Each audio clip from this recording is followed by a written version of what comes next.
Thank you, Mr. Chair. My questions will be directed to Ms. Tapley. Ms. Tapley, is it my understanding? It's my understanding that you serve in the role of Assistant Deputy Minister, Strategic Program Policy and the Strategic Program Policy Sector at Citizenship and Immigration Canada. Is that correct? That's correct. Excellent.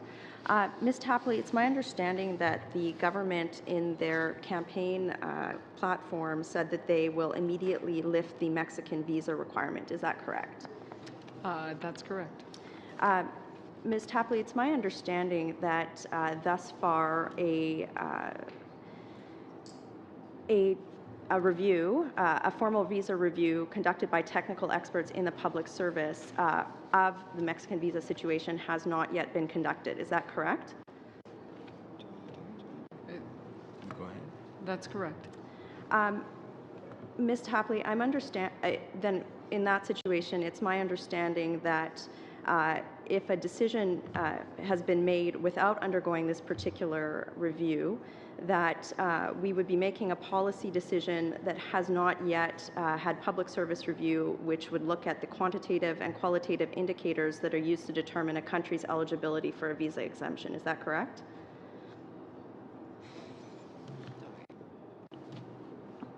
Mr. Chair, although a formal visa policy review for Mexico has not been officially launched, it doesn't mean that we haven't done a considerable amount of work with respect to Mexico and the issues around the visa. So much of that work is underway. These are discussions that we are having with the minister at the moment, and it would be inappropriate for me to comment further on that. Thank you, Mr. Chair. Ms. Tapley, do technical experts in the public service believe that the Mexican passport is a reliable indicator of identity and nationality? I think maybe that's enough. I think so too. We've come to a consensus that that's enough questions from Ms. Tapley. Mr. Chair, point of order. Point of order, Mr. Chair. Bosch and O'Brien on page 1068 says that witnesses must answer all questions which the committee put to them. The motion here states that department officials were invited to this committee. Witnesses are sworn in, and I've asked a question. I don't believe that the witnesses get to determine when a member is answered a question or not. Mr. Chair, we'll bow to that authority, and Ms. Tapley will continue to answer the questions. Thank you, and you were correct. Thank you.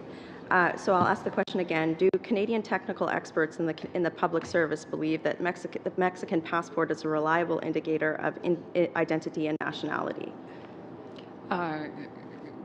We believe that the Mexican passport is indeed a reliable indicator of nationality. Doesn't mean that we don't, that there may not be some other issues with that, but certainly we would respect Mexico's sovereignty in issuing those documents, absolutely. Also for Ms. Tapley, do Canadian technical experts in the public service believe that Mexico's border management practices, for example, tools and measures in place to manage external borders and prevent illegal migration, indicate an acceptable risk for a visa exemption or an unacceptable level of risk? There are a number of issues that we are under discussion within the department, with other departments, and with the government of Mexico, Mr. Chair, and those are issues that we are discussing with the minister at the moment. What issues have been raised so far in these discussions? There are a number of issues with respect to our own asylum system and issues around that, and other issues with respect to some things that the honourable member has raised. Does Ms. Tapley believe that these issues provide a conflict with the Liberal campaign commitment to immediately, using the word immediately, lift the Mexican visa requirement? Those are issues that we are discussing with the minister at the moment. For Ms. Tapley, do Canadian technical experts in the public service believe that there are weaknesses in screening and enforcement measures at Mexican ports of entry? I think that would be inappropriate for me to comment on, Mr. Chair. I'm surprised that, Mr. Chair, that one of our senior public servants wouldn't want to comment on this, given that the minister is here to discuss his mandate letter and the commitment to immediately lift the Mexican visa requirement is clearly in there. But I'll continue. Does Canadian assessments of security matters in Mexico, including particularly organized crime, drug cartels, indicate an acceptable level of risk for a visa exemption or an unacceptable level of risk? Mr. Chair, these are issues that we are considering in terms of our advice to the Minister and what we provide to the Minister at the moment. Thank you. And your time is up. Thank Ms. you. Rempel.